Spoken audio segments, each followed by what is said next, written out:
My name is Riley Mitchell, and I'm 30 years old.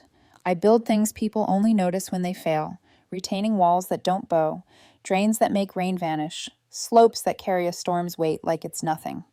I own Mitchell Landscaping, 6 years old and stubborn like its founder. At lunch, I was in my truck, a tape measure across my lap, and a sandwich I kept forgetting to eat, when my phone lit up. Mitchell family, one new message. New. Aunt Linda's meme filled the screen. A guy with a shovel, frowning at the ground. Caption: Landscapers equals people who failed at everything else but still need tools to feel important. Linda added, so true. I blinked once, twice. The truck felt suddenly smaller. The reactions rolled in like a summer squall. Mom. Uncle Rick. Haha, accurate. Cousin Jennifer. OMG dead. Dad. Good one, Linda. 17 reactions. Laughing faces, thumbs ups. Even my younger sister tapped a giggle. Not one person said, hey, maybe don't mock Riley's livelihood. Not one. Kinda gross, considering she pays her crew well and fixes other people's mistakes for a living. Silence. The kind that tells you exactly where you sit at the family table. I stared at the meme until the words blurred. Then I did the most dramatic, least dramatic thing in the world. I tapped leave group. No announcement. No essay. Just gone. 20 minutes later, Mom, why did you leave the group chat? Then Dad, don't be so sensitive, it's a joke. A joke lands differently when your mortgage rests on the punchline. I set the phone face down on the seat like it could burn me. Outside, my crew's compactors hummed over the crushed rock base. Clean lines, tight grade. Marcus, my crew lead, glanced my way. You good, boss? I nodded. Family weather. He didn't pry. That's what I love about people who work with their hands. When to dig and when to stand back is a skill on and off a job site. We finished grading by 6, set the first drain line, checked fall with the level. Muscle memory calmed the noise in my head. When I finally sank into the driver's seat, my lock screen bloomed with missed calls. 12 texts, all family. Mom, this is ridiculous. Sister, why are you being dramatic? Jennifer, it wasn't about you, LOL. Linda, wow, sensitive much. That last one I screenshotted. Dropped it into a folder I call receipts. Instinct. At home, Evan was waiting on the couch. A bowl of pesto pasta and 2 forks. He's the reason my toothbrush has a partner. The reason my houseplants finally live. Hey, he said, studying my face. What happened? I handed him the phone, watched the way his jaw set as he scrolled. Your aunt posted this? He asked, voice level. Mm-hmm. And the standing ovation was immediate. What did you say? Nothing, I left. Good. He slid the pasta toward me, like I might forget how food works. People who mock the work that keeps their basements dry don't get free consulting. It's stupid to let it get under my skin. It's human, and it wasn't just a joke, it was a pile-on. He was right, and the rightness stung. Still, the phone went quiet after a day. They decided I was overreacting and moved on. I moved on to work, 3 projects overlapping, a shopping center, irrigation rehab, a backyard overhaul, and the hillside drainage we'd started today. 2 weeks after the meme, the name Patricia called the business line. I live on Hillside Drive, she said. Water pools near the foundation every time it rains. I'm seeing spider cracks. Smart woman. She sounded like spreadsheets and calendar reminders, the kind who notices hairline changes before they become headlines. On site, the yard told a story. Slope aimed straight at the house, soils that held water like a grudge, stains on the stem wall. I took elevations, tested soil, ran the numbers. You need a regrade, I said, with French drains and a catch basin, everything daylighted away from the foundation. 5 days, crew of 4, 4,800 years, all in with permits. Silence on the line between us. That's more than I thought. I get it, I said, gentle. But foundation repair starts at 15 to fix what prevention avoids. She hesitated, then exhaled. Can I think about it? Of course, but spring rains start in 6 weeks. I left my card. Patricia kept my number, and drove to the next site. That night, Evan twined his fingers with mine as we lay there in the blue light of old habits. How'd it go? Hillside needs a real system. She's flinching at the price. They always do, until they're floating. Yeah. I tried to let it go, but the meme's echo kept finding me in the quiet. Failures with tools. March warmed. Buds broke. The first storm arrived right on schedule, smearing the sky gray. My phone blew up with the usual panics. Water where air should be. We were booked solid 12-hour days. The kind of crunch that makes sleep taste expensive. Mid-afternoon, unknown number. I almost ignored it. But something tugged. Mitchell Landscaping, I answered. Is this Riley? The voice was taut, breathless panic. Familiar. This is Riley. Who's this? It's Linda, your Aunt Linda. The storm's drumbeat on the roof doubled. I stepped under the trailer awning. What do you need, Linda? My yard. Her breath snagged. There's water everywhere. Riley, it's touching the foundation, and I think I see cracks. Real cracks. A pause so long I could hear my crew 60 feet away, laughing, not yet knowing I was about to drop a match. You should call a landscaper, I said, slow and even. Someone who succeeded. Silence, then small. It was a joke. It was a chorus, I corrected, and every voice sang. Please, she whispered. I'm sorry. Help me? My hand shook, but not from fear. From recognition. This was the moment people always told me would come. Family helps family. The invisible clause, even when family mocks you in public. I'm booked with clients who respect my work, I said. Good luck. I hung up, exhaled, opened receipts, and slid her sensitive much into a fresh message. Sent it. Blocked the number. My hand steadied. Marcus leaned in, reading my face. Stormline still holding? Yep, I said. Perfect. That night, Evan stirred onions in a pan while rain needled the kitchen window. Did she call? He asked without looking up. She did. And? I told her to call someone who succeeded. He glanced over, a slow grin breaking like weather. Petty? Boundary, I said. She had time to apologize. She waited until she needed me. He nodded, returned to the pan. The house smelled like mercy. I slept for once. The next morning, my phone detonated with pings. Mom, Linda says you refuse to help. What is wrong with you? Dad, your aunt is in crisis. You're holding a grudge. Sister, seriously? Over a meme? Jennifer, she's literally crying, Riley. Just help her. I scrolled while coffee dripped. Typed 3 different replies. Deleted all 3. Answered none. The word family kept showing up in their messages like a passcode. I had changed the lock. We spent the afternoon at a commercial site, digging out roots that had strangled a line for years. At lunch, Marcus sat beside me on the tailgate. You look lighter. I dropped something heavy, I said. He nodded like he knew the weight. Maybe he did. By evening, a new post bubbled into my feed. Evan showed me on his phone, eyebrows up.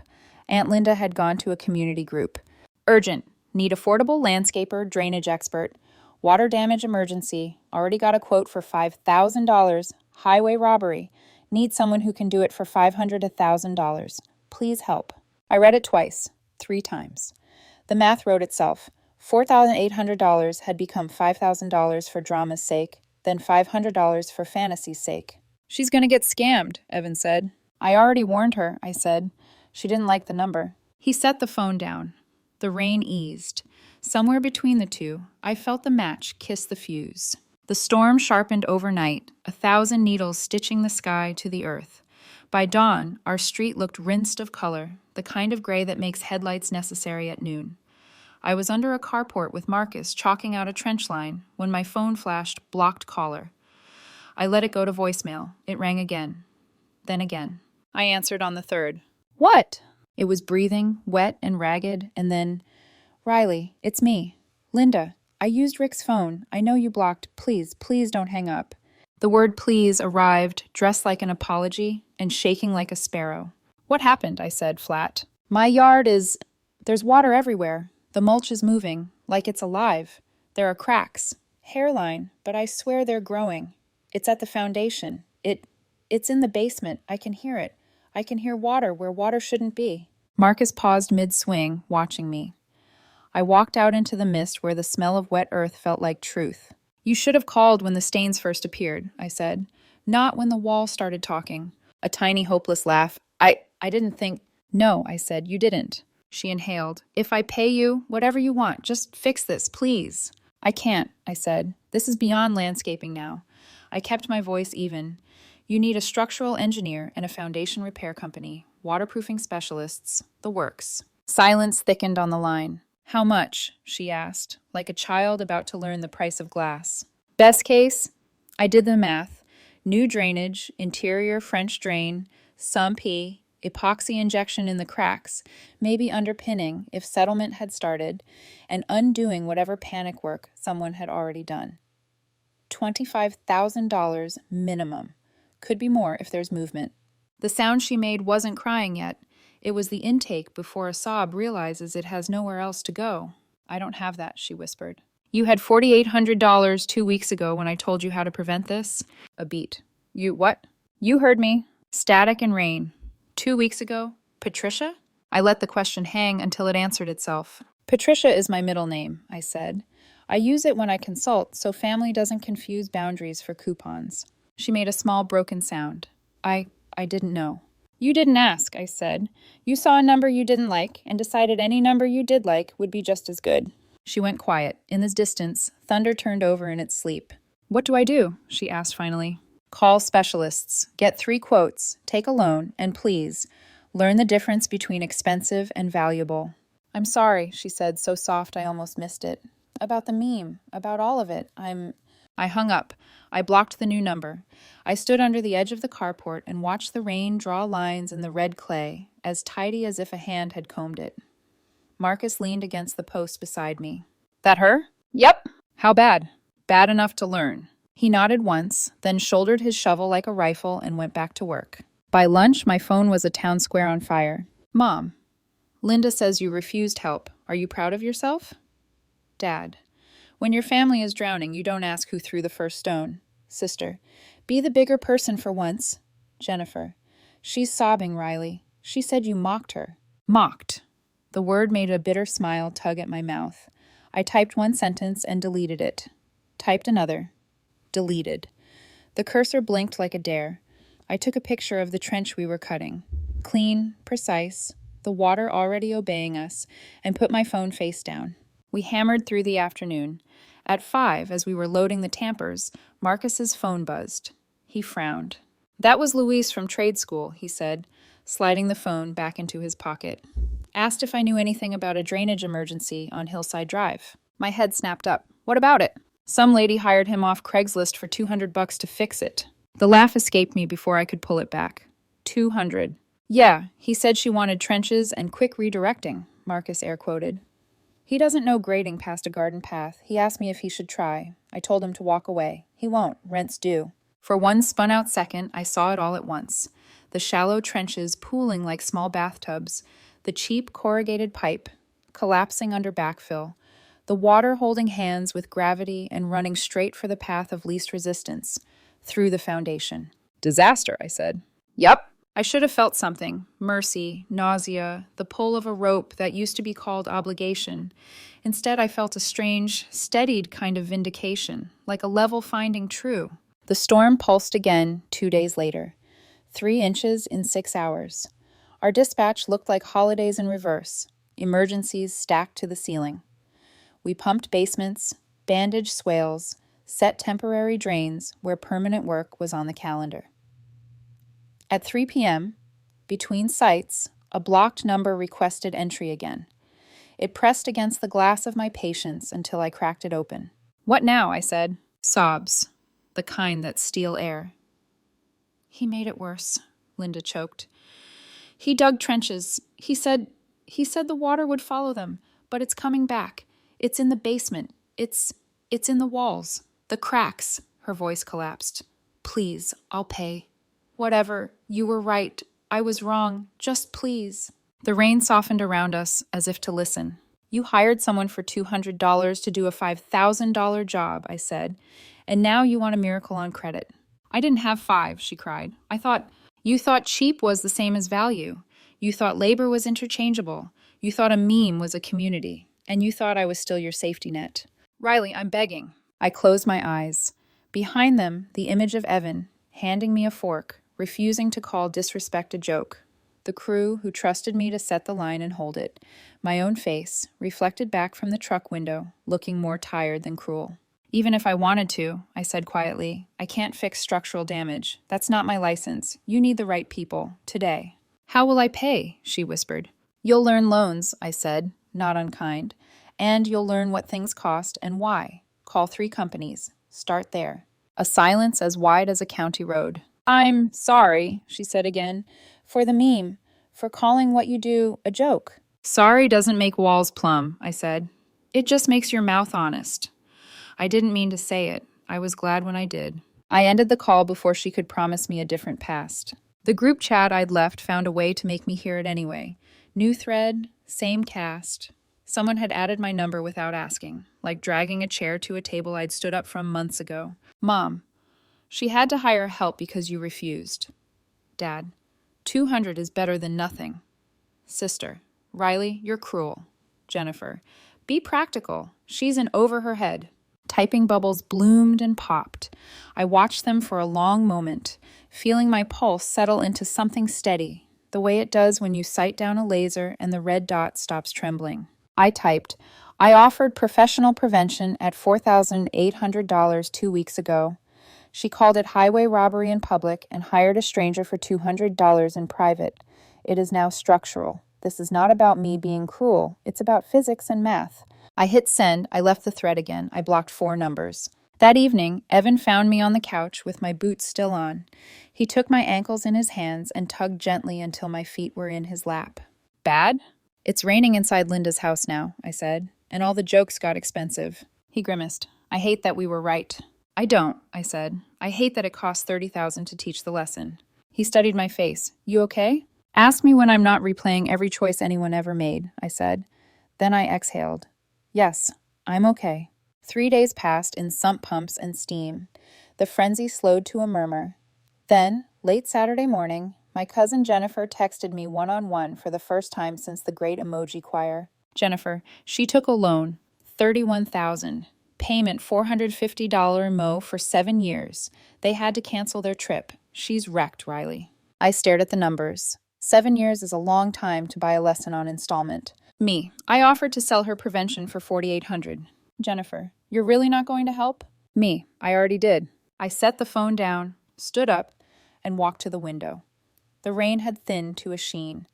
Across the street, water found the little channel we'd cut along the curb last summer and ran obediently, the way things do when the grade is right. On Monday, a familiar address came through the business line, Hillside Drive, 2 houses down from Linda. The woman's name was Susan, her tone the opposite of panic, cautious, clear. I watched what happened to my neighbor, she said. I don't want to pay tuition like that. Smart, I said. On site, I recognized the neighborhood before the cul-de-sac even opened. Linda's driveway was a patient with tubes, foundation trucks still there, plastic sheeting shivering along the basement windows. Susan's yard had the same problem, just less loud about it. Slope whispering toward the house, gutters emptying into mulch, clay holding grudges. I laid out the plan. Regrade, French drains, catch basin, daylight away from the foundation.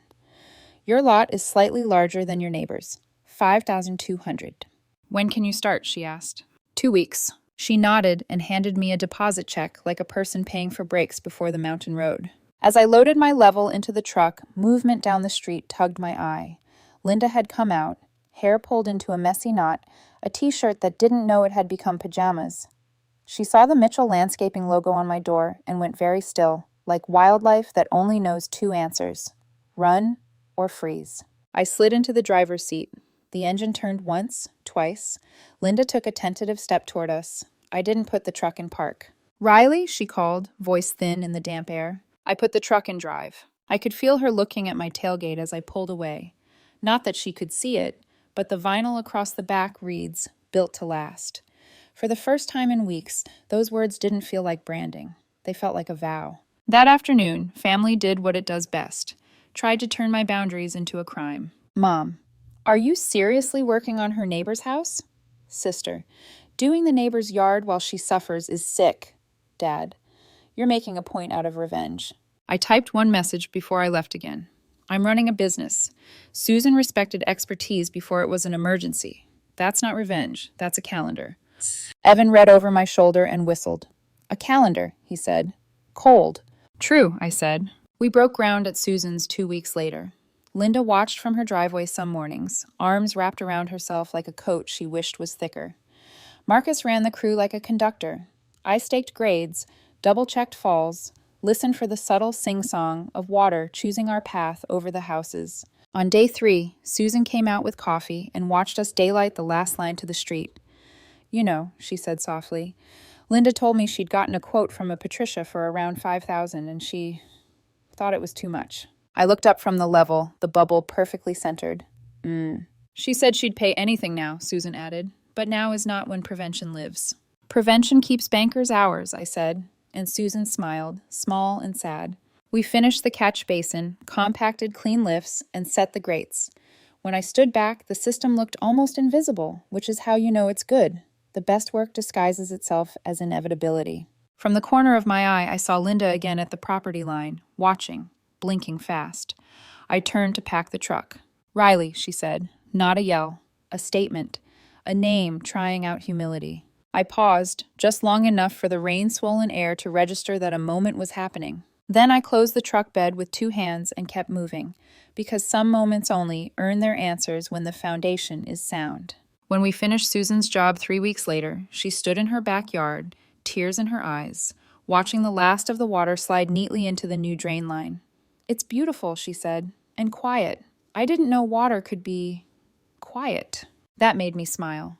That's the goal, I said. When it rains and you don't notice, that means it's working. Susan nodded, still watching the slope of her yard like it was a miracle. You know, she said after a pause, Linda asked me how much this cost. I told her $5,200. She looked like she might faint. I raised a brow.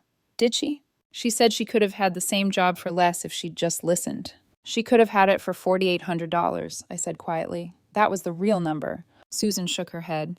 She told people 5,000, made it sound like robbery. Pride's expensive, I said. So is disrespect. As we packed up the equipment, I saw Linda standing at the edge of her driveway again. She didn't speak this time, just stared as the sun caught the fresh gravel at Susan's property line. For a moment, I wondered what it felt like to see the solution to your problem, installed just feet away, after months of storms and debt. I didn't feel glee, just the heavy kind of justice that settles when cause finally meets effect. That evening, Evan and I ate takeout on the porch. He scrolled through his phone and sighed. You might want to see this, he said, turning the screen toward me. On a local Facebook group, a post from Chloe Harris, Evan's ex-girlfriend, and a realtor with a habit of stirring fires she could later sell houses around. Crazy how some contractors in this town charge double what jobs should cost. My client just paid over $5,000 for a drainage job that should be half that. Some people take advantage of desperate homeowners. I set down my drink. Your ex really needs a hobby. She's trying to defend Linda, Evan said. They used to do open houses together. Perfect, I said. Now gossip comes with a real estate license. Within an hour, the comment section was chaos. People tagging friends, arguing about labor costs, some defending me, others parroting the word overpriced. Then someone posted a screenshot, Linda's own desperate post from 2 months back, the one asking for a $500 drainage job. Wasn't this the same woman who tried to pay $500 for a $5,000 project and ended up with foundation damage? Silence fell over the thread like dust after an explosion. Chloe deleted her post an hour later. Evan chuckled, scrolling. You didn't even have to say a word. The receipt said it for you. I smirked. That's why I keep them. A few days later, I got a call from Uncle Rick, Linda's husband. I almost ignored it, but curiosity can be louder than principle. Riley, he said, please don't hang up. We're drowning. Funny word choice, I said before I could stop myself. He sighed. The loan payments, $450 every month, for 7 years. It's killing us. Linda's working weekends, and we still can't breathe. We had to cancel everything, even my parents' anniversary trip. I warned her, I said. She ignored me. You could have helped, he said quietly. I tried to. Before the meme, before the mockery, before the cheap fix. You've changed, he said finally. You used to care more. No, I said. I used to confuse caring with permission. They're not the same thing. He hung up. I didn't call back. That night, Evan poured me a glass of wine and asked, You okay? I'm fine, I said. Rick called. They're struggling. Good, he said bluntly. Not because I want them to suffer, but because they finally understand what you were worth. I know, I said, looking out at the quiet street.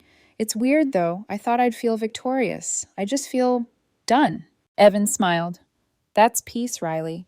You're not chasing an apology anymore. Maybe he was right, but part of me knew the family wouldn't let the story rest. A week later, I got another call, this one from an unfamiliar number. Mitchell Landscaping, I answered. Hey, hi. My name is Danny, said a nervous voice. I'm the guy who worked on Linda's house. The Craigslist guy. I froze. Okay. I know you probably hate me, he said fast, but I just wanted to apologize. I took a job I wasn't ready for. I made it worse. I didn't understand grading or drainage, anything. I thought digging trenches would fix it. I ruined her foundation. I let the words hang. Why are you telling me this? Because I started watching videos, real ones, from pros. Then I saw your crew working on Hillside. Everything you do. It's precise. You build it right. And I realize I don't want to be the guy people call when they're desperate. I want to be the person who prevents the desperation. Would you ever take on an apprentice? You want to work for me? Yes, he said. Minimum wage, grunt work, whatever. I just want to learn. I thought of Marcus, who started as an apprentice years ago. Quiet, sharp, loyal. I thought of how Linda's disaster could teach someone something real. Show up Monday, I said. 6 a.m. sharp. Be late, don't come back. Yes, ma'am, thank you so much. When I hung up, Evan looked up from the kitchen table. Who was that? The guy who destroyed Linda's foundation, I said. I just hired him. Evan nearly dropped his mug. You what? He owned it, I said simply. He admitted what he did, and he wants to do better. That's more accountability than I've seen from my entire family combined. Evan shook his head. You're a better person than me. Maybe just one who knows the value of a second chance, I said. Monday, 5:47 a.m. Danny was already waiting outside the office with a notebook and a thermos of coffee. I handed him off to Marcus with a single instruction. Teach him everything, and if he complains, send him home. Marcus grinned. Got it. Over the next few weeks, Danny kept his head down, dug trenches, asked questions, and listened more than he talked. By the end of the month, Marcus said quietly, Kid's got potential. He's not running from mistakes anymore. He's chasing competence. That made me smile. Maybe some disasters are supposed to grow something new. Then, one afternoon at the supply store, fate decided to test my peace. I was reaching for a box of 4-inch corrugated pipe when another cart bumped mine. I looked up. Riley? Linda. Her hair was pulled back. She looked older, tired in the way only guilt and bills can carve into someone's face. Hey, I said evenly. Hi. She hesitated, then smiled weakly. How are you? Busy, I said. Business is good. I see your trucks everywhere, she said softly. Everyone on the street's hiring you now. Apparently so. Because of me, she said. Not smugly, quietly, like she'd only just realized it. Partly, I said. She nodded, looked down at the cart. The loan payments are hard. Rick and I are managing. Some months are worse than others. I'm sorry to hear that. She nodded again. I wanted to say thank you for hiring that kid. Danny, he told me you gave him a job. He earned it, I said. You didn't have to. I know. For a moment, we stood there between irrigation fittings and fertilizer bags. 6 months of silence thick between us. Why'd you post that meme, Linda? I asked finally. She blinked, caught off guard. What? That meme. Landscapers are failures with tools. Why? She swallowed hard. I don't know. It was stupid. I thought it was funny. I guess. I always looked down on manual work. Thought success meant an office, a title, not dirt under your nails. And now? I asked. Now I know the guy, or girl, with the shovel might be the only one who can save your house, she said, if you respect them. I nodded. If you respect them. She looked at me, eyes wet but steady. For what it's worth, I'm sorry, really sorry, not because of the money, because I hurt you. I disrespected what you built. I met her gaze for a moment, then said, okay. Just okay? What do you want me to say? That I forgive you? I don't. Maybe someday, but not today. She nodded slowly. That's fair. I appreciate you saying it, though, I added, without expecting anything back. A small smile. Maybe someday we can talk like normal people. Maybe when 7 years pass and your loan's paid off, I said, half joking. She actually laughed, a fragile, honest sound. Fair enough. As I pushed my cart past hers, she called softly, Riley? Yeah? You were right, about everything. I know, I said, and walked away. By the time summer rolled around, Hillside Drive looked like a commercial for my business. 5 new clients in one neighborhood, all referred by Susan, each one saying some version of the same thing. We saw what happened to Linda. We don't want that. Evan called it the Belinda effect. Bad PR for her, great marketing for you, he said with a shrug. Karma's your unpaid intern. Business doubled that quarter. 2 trucks, 8 crew members, a 3-month wait list, and for the first time in my life, I didn't feel like I had to prove my worth to anyone, especially family. Then, one evening, my phone lit up with Dad's name. I almost didn't answer. "Riley," he said, "we need to talk." I could already hear the guilt in his tone, the kind that only shows up when consequences finally settle in. "Do we?" I said quietly. He sighed. "Your mother and I have been thinking about everything. The meme, how we reacted. We were wrong. We should have defended you." I didn't say anything. I let the silence do the talking. "We're sorry," he continued. "We want to make things right. Can we take you to dinner? Just the 3 of us?" "No," I said. "Why not?" "Because now that Linda's paying for her choices, suddenly everyone's sorry. Where was that energy 3 months ago?" He exhaled sharply. "We didn't understand." "No," I said. "You understood perfectly. You just didn't think I'd actually walk away." "So what? We just don't have a relationship anymore?" "We have exactly the one you built," I said, "where my profession's a punchline and my boundaries are overreactions." He was quiet for a long time. "I really am sorry, kiddo." "I believe you," I said softly. But sorry doesn't erase months of laughter, or the silence when it counted. He hung up first. I didn't feel angry, just tired, like a long storm had finally passed and left only mud. The next morning, Marcus waved me over at the job site. "Hey, boss," he said. "That kid's a machine." "Danny?" "Yeah, he's asking the right questions, memorizing every layout. I think he's starting to get it." I smiled. "Good.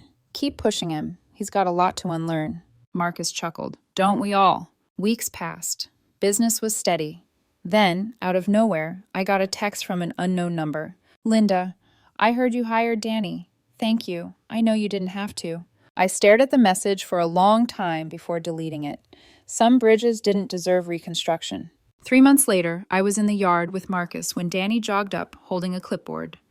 "Riley," he said, almost breathless, "I finished the slope checks. You were right. 1/4 inch per foot all the way. Perfect fall." He sounded proud, not cocky, just quietly confident, the way I used to be before I ever needed validation. "Good work," I said. "You're learning." He hesitated. "Can I ask you something?" "Shoot. Why'd you give me a chance after what I did to her house? You didn't know me." I leaned against the truck. "You didn't know better. She did. You were ignorant. She was arrogant. Big difference." He nodded slowly. "Makes sense." "Just remember," I added, "every job you do, you're building your reputation. One mistake, one fix, one choice at a time." He smiled. "Guess that's expensive tuition." "Exactly," I said, "but worth it if you learn." That evening, Evan and I sat on the porch again. The air smelled like cut grass and wet soil.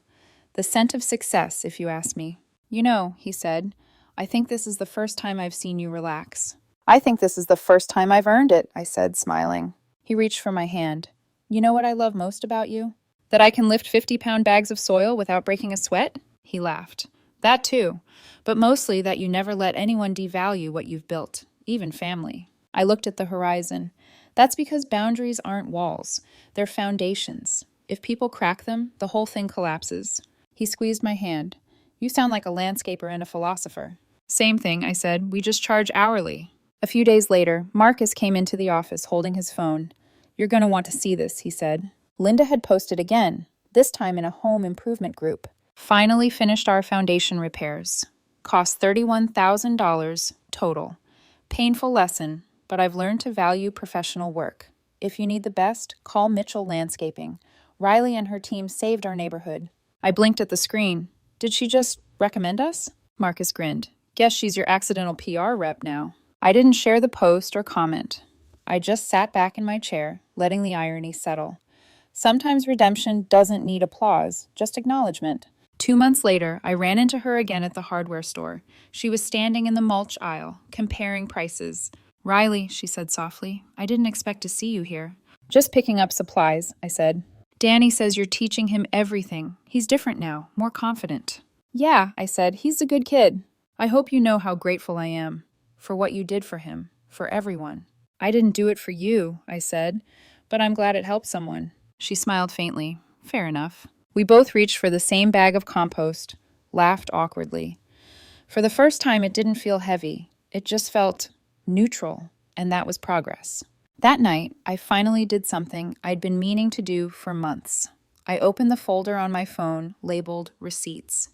Screenshots, texts, memes, all the digital ghosts I'd carried as proof. One by one, I deleted them. Evan walked in as the last file disappeared. You okay? Yeah, I said. I don't need them anymore. The proof's out there in every job we finished. That's growth, he said. No, I said, smiling. That's interest. Boundaries pay dividends, if you keep them long enough. A full year after the meme, I walked into my office on a warm Tuesday morning and had to smile. 2 trucks out on jobs. 8 crew members on payroll. Booked through October. Mitchell Landscaping wasn't just surviving anymore, it was thriving. Danny had become one of our best techs, meticulous and humble. He arrived early, left late, and treated every job like a classroom. Watching him work was like watching someone rebuild his own reputation brick by brick. That morning, he knocked on my office door, holding his clipboard. Boss, he said, mind if I ask you something? Go for it. He hesitated, searching for words. Why'd you really take me on after everything I did to Linda's place? I leaned back in my chair. Because you made a mistake and admitted it. You didn't hide. You didn't make excuses. You owned it and asked to learn. That's rare. He nodded slowly. She talks about you, you know. Linda. Says she should have listened. I smiled faintly. She probably should have. She told me the loans almost broken them. But she said it taught her the value of what we do. That's something, right?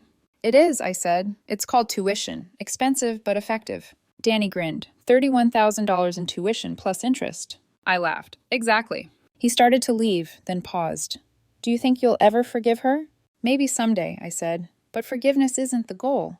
Growth is. Forgiveness happens when you've already outgrown the anger. He nodded thoughtfully. Makes sense. Now get back to work before Marcus steals your shovel, I said. He saluted and ran out, whistling. That afternoon, while loading new design software onto my laptop, my phone buzzed with a local number I didn't recognize. Mitchell Landscaping, I answered. Hi, is this Riley Mitchell? A woman asked, her voice hesitant. Yes. This is Nina from Hillside Drive. I live 2 houses down from Linda. She said you did her neighbor Susan's drainage work last year. That's right. Well, she said, her voice tightening, I watched what happened to Linda's house. I'm not waiting for cracks. I want mine done right before the next storm. I smiled to myself. Smart decision. Let's schedule a consultation. When I hung up, Evan looked up from his laptop. Another Hillside client? Yep, I said. The chain reaction continues. He grinned. You should send Linda a commission check. She's already getting paid. In lessons, I said. Later that week, while picking up supplies, I saw Linda again. By the garden hoses this time. She looked healthier. Lighter. The exhaustion I'd seen before had softened into something calmer. Riley, she said, smiling tentatively. You probably don't want to talk, but... It's fine, I said. How are you? Better, she said. We're finally catching up. The loan still hurts, but we're managing. And Danny, he's thriving. You really changed his life. He changed his own, I said. He just needed someone to believe he could. She nodded, eyes glistening. Still, thank you. I know we'll never be what we were, but I hope someday, maybe, we can have coffee and talk like humans. Maybe someday, I said gently. She smiled. Until then, I'll keep sending people your way. You deserve it. And for the first time, I believe she meant it. That evening, after the crew clocked out, I walked the perimeter of our newest project, a sprawling property with tricky slopes and a stubborn drainage problem. The sun was low, the air gold and heavy, and I could hear Danny's laughter from the truck as he packed up tools. It hit me, then, a simple truth. A year ago, I'd been humiliated in a family chat. Now, I was the name people called when they needed saving. No revenge speech, no triumphant scene, just peace. Earned, not granted. When I got home, Evan was on the couch, laptop open. Look at this, he said, showing me an article from a local business blog. Mitchell Landscaping, the power of professional integrity. How a small business turned a neighborhood disaster into a model of respect and craftsmanship. I laughed. You've got to be kidding. It's good press, he said, free marketing. Yeah, but you know what's better? I said, walking over to him, sleeping at night knowing I never stooped to their level. Evan looked up at me. You stood your ground, Riley. That's not cruelty. That's character. Maybe, I said, but it's also good business. He chuckled. You really believe professionalism is revenge, huh? No, I said, smiling. It's proof. Before bed, I stepped out onto the porch. The night was still, the sky heavy with the smell of rain waiting to happen. Somewhere, Linda was making her 12th payment. month 12 of 84. And somewhere else, Susan's yard was bone dry after a week of storms. I closed my eyes and breathed. Sometimes karma doesn't come loud. It just quietly rearranges the balance sheet. Respect in, disrespect out. Boundaries held, interest earned. That's all I ever wanted, for the numbers to finally make sense. I turned off the porch light, locked the door, and smiled to myself. Because at the end of the day, professionalism wasn't revenge. It was proof that I was right all along.